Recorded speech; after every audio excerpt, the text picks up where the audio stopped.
रामायण के बाद हनुमान जी आखिर कहाँ चले गए? क्या वो आज भी हमारे बीच है? क्योंकि वो अमर है, तो क्या वो आज भी धरती पर घूम रहे हैं? प्रूफ देखकर आप भी चौंक जाएंगे और हम आपको एक खास जनजाति के बारे में भी बताएंगे जिनसे मिलने हनुमान जी आते हैं और वो ज्ञान देते हैं। तो क्या है ये सारी सच्चाई? जानने के लिए दोस्तों इस वीडियो को अंत तक जरूर देखिएगा और इस वीडियो को लाइक करके चैनल को सब्सक्राइब जरूर कर लीजिए। वाल्मीकि रामायण के अनुसार जब हनुमान जी माता सीता की खोज करते हुए लंका में पहुंचे और उन्होंने भगवान श्री राम का संदेश सुनाया, तब वे प्रसन्न हुई। उनके बाद माता सीता ने अंगूठी दी और अमर होने का वरदान दिया और तब से लेकर अब तक वे इस धरती पर है और कलयुग के अंत तक इस धरती पर रहेंगे। दोस्तों, जब तक कल्कि का जन्म नहीं हो जाता और वो कलयुग का अंत नहीं कर देते, तब तक हनुमान जी महाराज इस धरती पर रहेंगे। त्रेता युग में भगवान श्री राम जब तक इस धरती पर थे, तब तक हनुमान जी उनके साथ अयोध्या में रहे और उनकी सेवा करते रहे। और फिर श्री राम के अपने धाम को लौट जाने के बाद हनुमान जी वन में चले गए और उसके बाद पूरा त्रेता युग उन्होंने वहीं बिताया। इसके बाद त्रेता युग में हनुमान जी के बारे में और कोई किस्सा सुनने को नहीं मिला। फिर त्रेता युग के बाद आया द्वापर युग। दोस्तों, रामायण के बाद महाभारत में 2 बार हनुमान जी के होने की बात की है। त्रेता युग के खत्म होने के बाद द्वापर युग में भी इनके होने की बात की गई है। पहली बार द्वापर युग में हनुमान जी का जिक्र भी भीम द्वारा किया गया था। जब भीम जंगल में थे तो रास्ते में उन्हें बुजुर्ग वानर मिला। भीम ने उन्हें रास्ते से हटने के लिए कहा, लेकिन उस वानर ने कहा कि तुम ही हटा दो, मुझ में इतनी शक्ति नहीं रही। तब भीम ने अपनी पूरी शक्ति लगाने पर भी उस वानर को हिला तक न सके।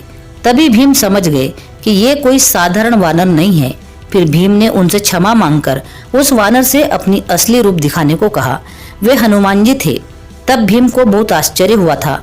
भगवान हनुमान जी को देखते ही वह हैरान हो गए थे और वह बस एक टक देखते ही रह गए। उन्हें यकीन ही नहीं हो रहा था कि सच में हनुमान जी है।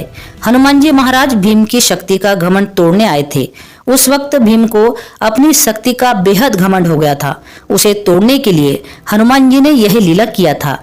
इसके बाद हनुमान जी ध्वज बनकर अर्जुन के रथ पर पूरी महाभारत भर अर्जुन की रक्षा करते रहे।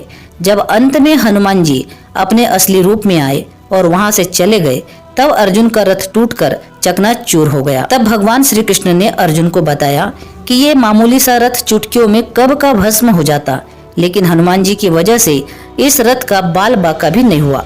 अर्जुन को इस बात पर यकीन ही नहीं हो रहा था कि उनके रथ की रक्षा कोई और नहीं बल्कि हनुमान जी महाराज कर रहे थे। उसके बाद आता है कलयुग और हनुमान जी को कलयुग का जीवित देव कहा जाता है। भगवान हनुमान जी आज भी जीवित है और वे हमारे आसपास ही है। इसके कई सारे प्रूफ इस युग में मिलते हैं। हिंदू धर्म ग्रंथों में सभी देवताओं के स्वर्ग में वापस जाने की कहानी सुनने को मिलती है, लेकिन इन सबसे हनुमान जी अलग है। किसी भी ग्रंथ में हनुमान जी की मृत्यु या फिर स्वर्ग में जाने की बात देखने या पढ़ने को नहीं मिलती। कुछ महान लोगों ने उनके दर्शन की बात भी कही है। इसमें तुलसीदास, स्वामी रामदास जैसे महापुरुष शामिल है। संत तुलसीदास जी के पास स्वयं हनुमान जी आए थे दर्शन देने।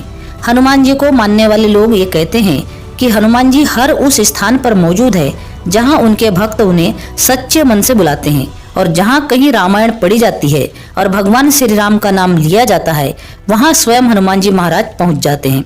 लेकिन धार्मिक मान्यता से अलग देखा जाए तो दुनिया भर में ऐसी जगह है जहां ऐसे पैरों के निशान बने हुए हैं जिन्हें देखने के बाद पता चलता है कि कोई ऐसा जीव मौजूद है जो आकार में बेहद विशाल है।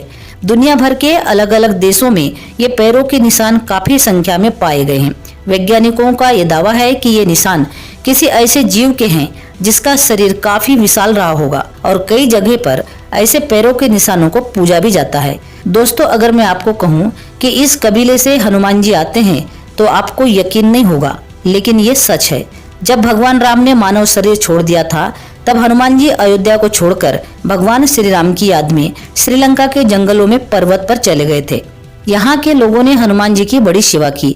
उनकी भक्ति और सेवा से प्रसन्न होकर उन्हें ये वचन दिया कि हर 41 साल बाद कबीले में उनके साथ रहने आएंगे और उन्हें आत्मज्ञान देंगे। साथ ही हनुमान जी ने उन्हें एक मंत्र भी दिया और वो मंत्र है कालतंतु कार्यचरंती एनर मनिष्णु निर्मुक्तेर काले त्वम अमरिष्णु। और इस मंत्र को देते हुए कहा कि जब भी तुम्हें मेरे दर्शन करने जाओ तो ये मंत्र पढ़ना, मैं तुरंत ही आ जाऊंगा। कबीले वालों ने हनुमान जी से पूछा, अगर ये मंत्र किसी के हाथ लग गया और वह किसी गलत इस्तेमाल करने लगा तब क्या होगा? तब हनुमान जी ने उनसे कहा कि ये मंत्र सिर्फ उस इंसान के लिए काम करेगा जिसको अपनी आत्मा का मुझसे जुड़े रहने का एहसास होगा, और जहाँ ये मंत्र पढ़ा जाएगा वहां से 280 मीटर तक ऐसा कोई भी इंसान होना नहीं चाहिए जो मुझ में विश्वास ना रखता हो। जंगली आदिवासी समुदाय आज भी श्रीलंका के जंगलों में एकदम समाज से बाहर एकदम दूर है। इनका रहन सहन, पहनावा और भाषा भी एकदम अलग है।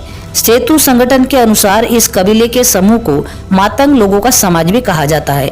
इस समुदाय के लोगों को काफी ज्ञानी भी कहा जाता है। उनके पास आम लोगों से ज्यादा ज्ञान है। इस समुदाय पर लोगों का ध्यान तब गया जब राम सेतु संगठन ने उन्हें और अच्छी तरह जानने के लिए जंगली जीवन शैली प्रारंभ की और उनसे संपर्क साधना शुरू किया। उन समूह से उन्हें जो जानकारी मिली वह बेहद चौंका देने वाली थी। अध्ययनकर्ताओं के अनुसार मतंगों के यहाँ हनुमान जी के साथ विचित्र संबंध है। उनके विचित्र गतिविधियों पर सर्च किया गया तो पता चला कि ये सिलसिला रामायण काल से चला आ रहा है। जब हनुमान जी उनके साथ होते हैं तब वे ये गतिविधियां करते हैं। सेतु संगठन के अनुसार जब हनुमान जी इन मातंगों के पास हर 41 साल के बाद रहने आते हैं, उस वक्त उनके द्वारा किए गए कार्यों और उनके द्वारा बोले गए शब्दों का प्रत्येक मिनट का वर्णन आदिवासियों के मुखिया बाबा मातंग अपनी पुस्तिका में नोट करते रहते हैं। उनके हिसाब से जब 2014 में जो हनुमान जी यहाँ आए थे तो उस दौरान हनुमान जी द्वारा बताई गई सभी लीलाओं का वर्णन भी हनु नाम की इस पुस्तिका में नोट की गई है। सेतु संगठन ने यह भी दावा किया है कि उनके संत विद्रोह पर्वत की तलहटी में स्थित है। अपने आश्रम में एक पुस्तिका को समझकर इसका आधुनिक भाषा में प्रयास कर रहे हैं, लेकिन इन आदिवासी की भाषा इतनी पेचीदा है तो हनुमान जी की लीलाएं भी उससे कहीं ज्यादा पेचीदा बताई जा रही है। इस कारण इस पुस्तिका को समझने में काफी ज्यादा समय लग रहा है। इन लोगों के अनुसार हनुमान जी आज भी जीवित है और वे हिमालय के जंगलों में रहते हैं।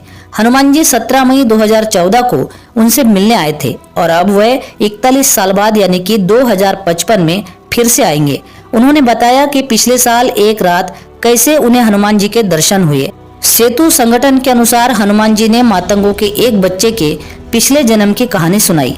उन्होंने बताया कि कैसे मातंगों ने हनुमान जी के साथ शहर की खोज की और वहाँ क्या क्या घटनाएं घटित हुई। उन्होंने समय की अवधारणा को भी बताया कि मनुष्य समय के बारे में सोचता है तो उसके मन में घड़ी का विचार आता है, लेकिन हनुमान जी तो चिरंजीवी है। हनुमान जी और देवों के लिए तो धरती का समय क्षणिक है। मनुष्य का 1 वर्ष देवी देवताओं के 1 दिन के बराबर होता है। और ये सारी बातें हम नहीं कह रहे हैं बल्कि सेतु संगठन की रिसर्च है। और इसी के साथ इंडिया से लेकर अमेरिका और अमेरिका से लेकर अफ्रीका तक हर जगह एक ताकतवर बंदर की कहानी मशहूर है। जैसे पड़ोसी देश चीन को ही लीजिए, उनके मंकी के बीच और हनुमान जी में बहुत ही समानताएं दिखाई देती है। चाइनीज मैथोलॉजी में कहा जाता है कि इनसे देवता भी नहीं लड़ सकते। मंकी किंग सबसे ताकतवर और बुद्धिमान था। बिल्कुल वैसे ही हनुमान जी भी ताकतवर और बुद्धि के प्रतीक है। अगर उन्होंने रामायण में असली ताकत दिखाई होती तो रामायण का युद्ध चुटकियों में समाप्त हो जाता।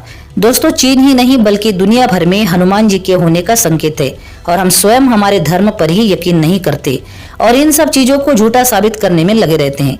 लेकिन अब दूसरे देशों के लोग भी हिंदू धर्म को मान रहे हैं और हम इसे अपने से दूर करते जा रहे हैं। पर अब हमें फिर से अपने धर्म को समझना चाहिए और हिंदू धर्म के बारे में अपने परिवार के लोगों के साथ बैठकर इसकी चर्चा करनी चाहिए। हमें अपने परिवारों को हिंदू धर्म से जुड़ी बातें बताना चाहिए। दोस्तों, इसके बारे में आप क्या सोचते हैं कमेंट में जरूर बताना। अगर वीडियो पसंद आई हो तो वीडियो को लाइक करके चैनल को सब्सक्राइब जरूर करना और इस वीडियो को ज्यादा से ज्यादा शेयर करना। पूरा वीडियो देखने के लिए आपका बहुत बहुत धन्यवाद।